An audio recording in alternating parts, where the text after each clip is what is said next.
Hey and welcome to the channel of ThatBurringGuy.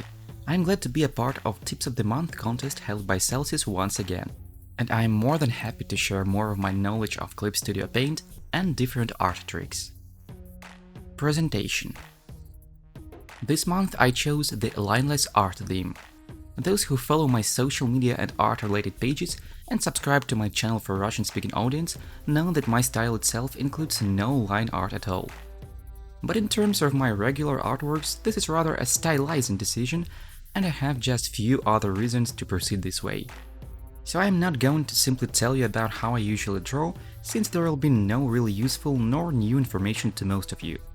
Instead, today I'm going to share one interesting tip that might be useful for both artists and those who do not or cannot usually draw on an advanced level or in the usual way, designers, beginners, etc. During this guide, we're going to review a couple of options of Clip Studio Paint that allow you to create such and similar designs and artworks. This one was inspired by a Ukrainian electrofolk or folktronica group, which is why the nightingale is the key element of the work. It is the symbol of Ukraine and the symbol of freedom, which is the name of the artwork. Step 1. The preparation. This method is valuable to novices since it basically skips the stages of sketch and, of course, gets rid of line art. And while those stages are quite important, since they help you to get used to the workflow and to learn much different important stuff, with this tip I want to help the newbies to understand that those stages are not essential and that you can create masterpieces with just inspiration and basic knowledge of composition. So, what do we need to proceed and make the graffiti/ink artwork? First of all, you need your own key elements. An animal, an object, or even a set of different elements. As I have mentioned, Freedom was inspired by a group and their particular song, the staging of which was set with red, black and white colors.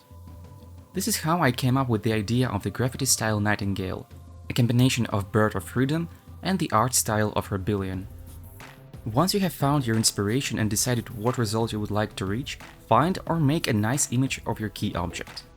It is preferably to use images of a high resolution, nearly as high as your canvas or even higher, though it is not necessary. As an example, here's the image I used. Step 2. The work with the image. Place your image on the canvas. Depending on the resolution and the amount of noise on it, you might want to use the Smart Smoothen feature, especially if you have enlarged the image. The Smart Smoothen helps to remove the noise and minimize the pixelization of low-res images. After that, cut out the elements from the image that you do not need. You may also use the guide rulers to place your image right in the center of the canvas, which is 100% optional. To do this, simply drag them out of the side rulers that you can see at the edges of the workspace, go to the Object window, click on the violet ruler and enter the coordinates of the middle pixels of your canvas. And now we're at the final stage of the basic preparations. Pick the layer with your key image, go to the Layer Property window and change the expression color to monochrome. Now simply drag the color and alpha threshold sliders so your image looks good and distinguishable. You may also activate the edge for now if you cannot see the borders properly, or simply change the color of the background to any but white and black. Step 3. The graffiti effect. Create a new layer and pick any spray-like brush that resembles the graffiti effect most to you. If you're not sure which one to pick or you're new to Clip Studio and have not downloaded anything from Clip Studio Assets yet, you can pick the standard tone scrapping just like me. You're free to customize it, but make sure not to go too far. Now just start spreading the spray using solid black and white colors. But don't make all of the borders between black and white smooth. Just like with realistic shadows, simply imagine your light source position and spread the shadows accordingly. Here's an example from my process.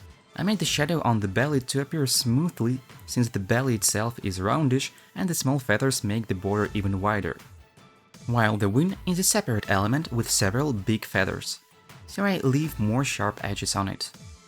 Generally, you can use 3 to 5 layers for black and white spraying. After all, you cannot make just 2 layers and let one spray color always cover another one. Also, you're free to add more new white and black elements yourself if you feel like the simple switch to the monochrome mode did not do all the job. Correct the image according to your imaginable light source, like I did here with the wing or the feet. After that, add spray to these elements as well. But don't forget to leave some of the elements sharp. In order to understand which ones should be sharp or smooth, imagine the real bird. Most of its body is smooth and fluffy due to the small feathers, while the feet, the beak and the branch are rather rough. Use your own key object as your guide. And don't be afraid to go beyond the initial borders. Graffiti is the art style that knows no borders, so you should not be afraid of them too. Moreover, it will only emphasize the style we are going to reach. Step 4. The stylization. Once you're satisfied with the look of your basement, it is time to add some stylish look to our work. For such artworks, I prefer the selective color method, when there is a certain element of a certain color in a monochrome composition. And since the sun I was inspired by used black, white and red, I decided to proceed with the same gamut. And so I added additional feathers of red color and blurred them with the same spray. It is up to you what element to make colored and whether it should be a part of your key object or a totally separate one. But based on my experience, the former is better.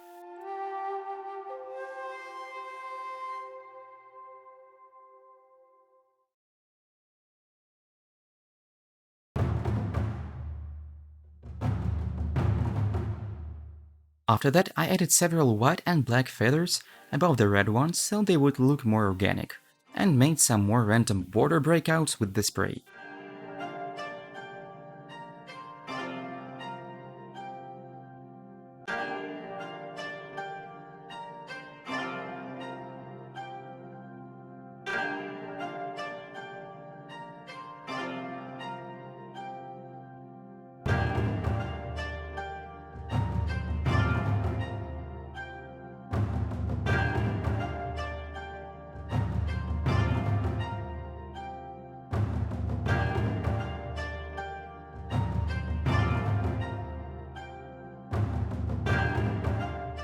Now, before we leave the key object and proceed further, let us add the cherry on the cake.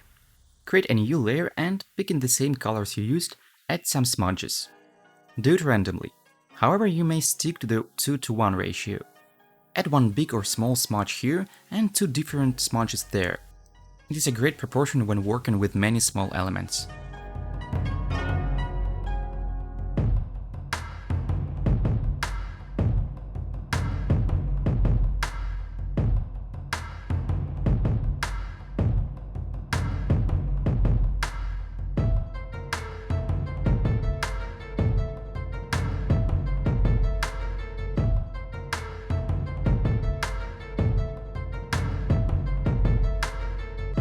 Step 5. The background.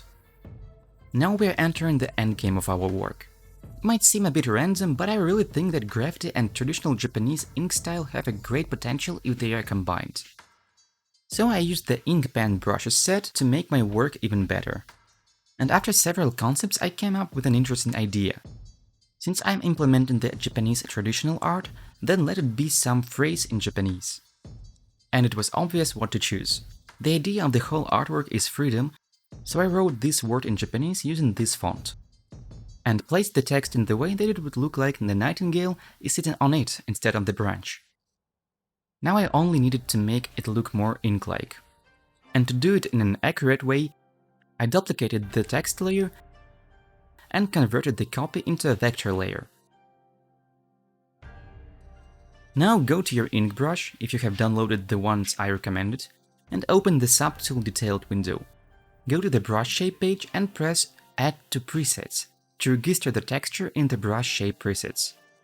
Now get back to your vector layer and select the Object tool. In its Tool Property window, switch the brush shape to the one we have just registered. Now the contour of our text will change to the ink-like. Keep both the vector and the regular text layers visible.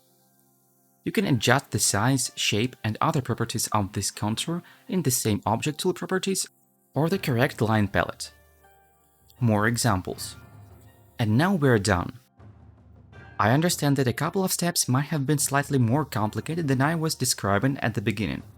But I needed to describe everything in detail so you would have everything prepared by the time you start the next work. Like registering the brush shape. You won't need to do it next time. at least not with the same brush shape. And here's a couple of other works of mine made with exactly the same method.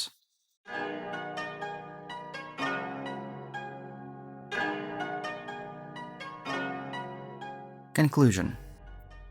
Of course, I hope that the tip was helpful, because it is meant not just to tell of how to draw a graffiti, but how to make a beautiful lineless composition with just little amount of pure drawing.